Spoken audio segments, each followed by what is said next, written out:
you have to carve out your own piece that works for you, that will build your business with your people because they know you get them.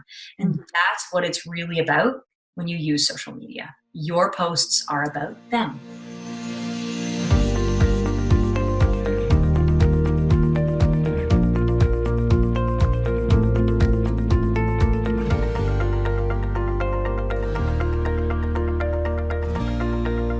Authentic influencer. So here again with Alyssa Light, and we are going to go over more about why it's important to use this organic content. Like we talked about a lot about what kind of content, things like that you can post. Today we're going to go into what benefits you get besides just people feeling like they are connecting with you. There's a lot more benefits that creating organic content really does create.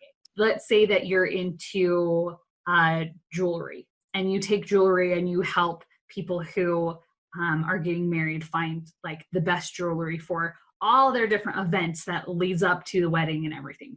Well, I'm not getting married, so that doesn't really relate to me. But if I know my cousin's getting married, there's a referral because I have a connection. People love to be that connector of like, ooh, I have a person who blah, blah, blah.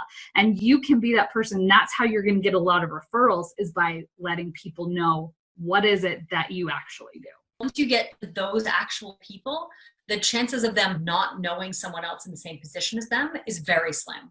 And I think a fabulous example is wedding jewelry, or a wedding photographer, or a newborn photographer, or a real estate photographer. You know, suddenly when, and I can't remember what the name of the law is, but when you are experiencing something and you look around and that's all you see everywhere you go. Like you buy a new car and you think no one else has your car, and then you look around and all you see is your car everywhere. Right. Yeah. Or when you're expecting and all of a sudden so is everybody else.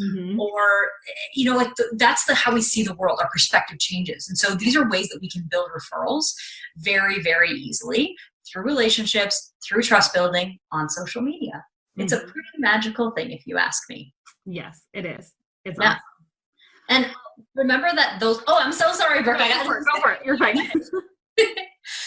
Remember that what we're doing by building those relationships is ensuring and seeding that we're going to have sales down the line. So 3, 6, 12 months down the line, if we have done our work earlier, then we will have more and more and more referrals, because those people begin to trust us and follow us. And then those people begin to trust us and follow us. And then they give a referral. And then we keep continuing that process. And all of a sudden, you have a very, very busy and thriving business just a short time later. Well, and that's the thing that I see a lot of people that they'll like try something for a month. Like maybe they're like, okay, every day I'm going to post these different pieces of organic content and I'm going to do it for a month. And after a month, you're like, I'm not hitting my goals. I'm not getting the recruits I want. I'm not getting the customers I want and stuff. So they're like, this doesn't work, and they walk away. But what they're not seeing is that they are priming that pump of like, in 6 months from now, this person that followed you that very first month, they're going to be ready to buy, but just not right now. You know, I think of tons of like products because I love to support network marketers. So I buy lots of network marketing products, but there's times where I'm like, hey, I want to buy this, but I'm not ready for it in my life right now. So maybe I'm too busy with doing this. Like school is starting. And so I need to get that all ready. And there's so many things that are happening that I really want to be able to focus on. Maybe it's like a new weight loss program, or maybe, you know, whatever it is, but I'm going to stay connected to you because you're consistently posting. And then 6 months from now, when I am ready, like you are the first person I'm going to call because I watched you for 6 months and built this relationship. So I don't want you to think like, oh, I'm just going to do this, and after a month, everything's going to be awesome and hunky-dory. Like this is something that we need to continue doing month after month, because that's what's going to create this ball rolling, you know? It's kind of like the analogy of like pushing up a big boulder up the hill. Like it takes a lot to get the momentum, but once you get over that hill, and then it will start rolling down really, really easy. And that's what this does. And it may take you 3 months, 6 months. It may take you a year of doing this and posting over and over, but people are going to start seeing you as the expert in the movement that you're creating. And just because you're not a person that has created the movement, you don't have to be original. I mean, mathematicians, I don't know if you know this, but math and music have a whole lot in common. And they've now determined that there are no unique musical chords and melodies left. They've all been used. So we are starting to get into this, well, you took my song, well, you took my song. And the irony is that you know, one composer is suing another composer, when actually what they don't know is this particular composer made that melody way before they even did, and it backfires. So that, I know, can be a little bit much to wrap your head around, friends. Remember, what we're trying to tell you is be part of the movement. Yes, you can create a piece of a movement. I mean, I didn't create the belonging movement. We talked a little bit about it in the last video. Really, I'm about building business through belonging. That's my piece of the belonging pie. And so whatever role you're going to play, tell people about it. Get excited about it. And in those moments when you feel really deflated, please don't turn to all the images and all the pieces that have been provided for you as a way out. And the reason we don't want you to do that is because then you look like everybody else. And the fastest way to fail is to do everything the way everybody else is doing it. You have to carve out your own. In Canada, we say niche. In America, we say niche.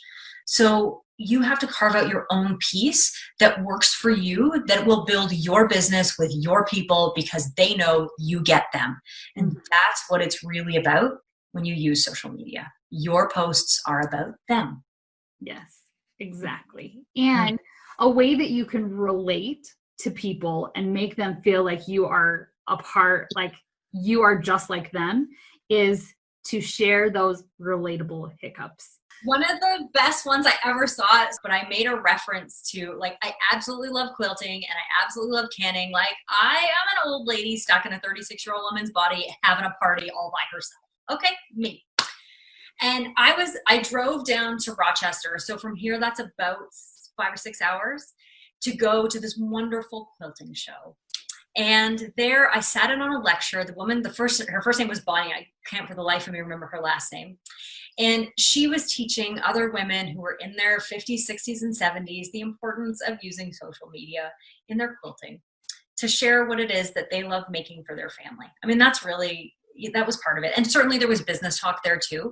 But remember that these women all come from, I like fabric, I'm going to quilt, I'm going to try and sell it, now I'm stuck. Like, that's their route. And I have a stinking feeling that for some of you guys out there, that you could just replace quilter with network marketer. And that's you. Mm-hmm. And we want to help.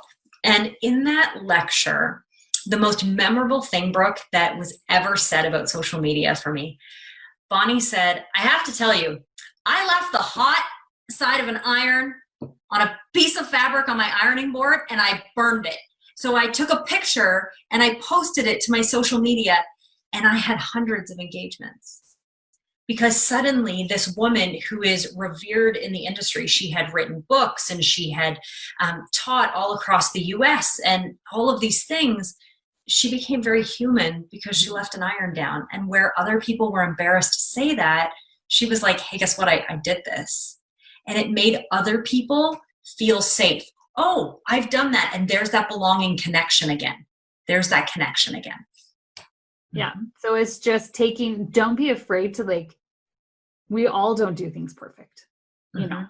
And if you make mistakes, it really takes a bigger person to say, hey, look, this is the mistake that I made, instead of like trying to hide away and pretend like you are perfect and hide behind like that facade, because we all know that nobody is perfect. We all make mistakes, but it actually makes people connect with you even more when you can share those mistakes with other people. Friends, these are things that you can post about, that people will laugh about. And if they don't, that's okay. Because remember, what we want is to give people like who we are, and then bring it back to, this is what I'm about. So don't hide those things. Like, it's okay to share them and see how it relates. And just say, especially when you're having a bad day, you're like, this went wrong and this went wrong and this went wrong. Tell me about, like, it could either be tell me about something that went wrong in your day, or you could turn it and make it positive. Like, how I need something positive. Tell me something funny that happened to you, you know, and it's going to create that engagement, and it's going to create really on these comments. You're going to have other people who are like basically raising their hand saying, I'm part of your tribe. I know what you're talking about. One of the greatest stories, and I didn't even think about this when I was preparing for our call today, one of the greatest stories that I ever heard was from a man. He's called David Averin, and he mentored me for a while. He's an incredible speaker. And he told us a story. He said, I was exhausted. I was like on my, whatever it was, 6th airport in 5 days. And I was walking through, and all of a sudden I saw a woman reading my book. And he sat down beside her and he said, he's sitting like this. And he said, how's your book? And she looks at him and she's like, fine. And he's like, do you want me to sign it for you? And she looks at him. And then he flips to the back cover and there's a picture of him. And, what a fabulous story for social media. Mm-hmm. So when you see people out and about who are exhausted, how can you help them? How else could you post that? You could say, hey, these are the other people I've just run into, and they're excited about this movement, and here's how they're doing it in their city. And one of the greatest things you can do is take pictures and send them to other people, or post them on your wall and tag other people. I have a friend. Oh my goodness, here we go. Ready for this, Brooke? I'm ready. Okay. I have this friend. She's called Leolana. And Leolana dropped her very successful high-end commercial real estate license in Las Vegas one day, literally all in one day, because she looked down on her counter and saw a banana and said, this is the only fruit that smiles back. And then she threw it in her freezer and she dipped it in chocolate and she practiced until she got it right. And the woman legitimately is opening at Caesars now because they want her. She's so popular. And all she does is spread happiness through chocolate-covered frozen bananas. Wow, that's cool. Everywhere I go, I run into people who are wearing banana shirts and banana socks and banana all kinds of things. And I take pictures and I send them to her and she puts them on her social media and she tags me. And it doesn't take much to create belonging, but this is really simple organic content that can help you build relationships, that can help you be relatable to people, that can help you with referrals. They're amazing. They're amazing.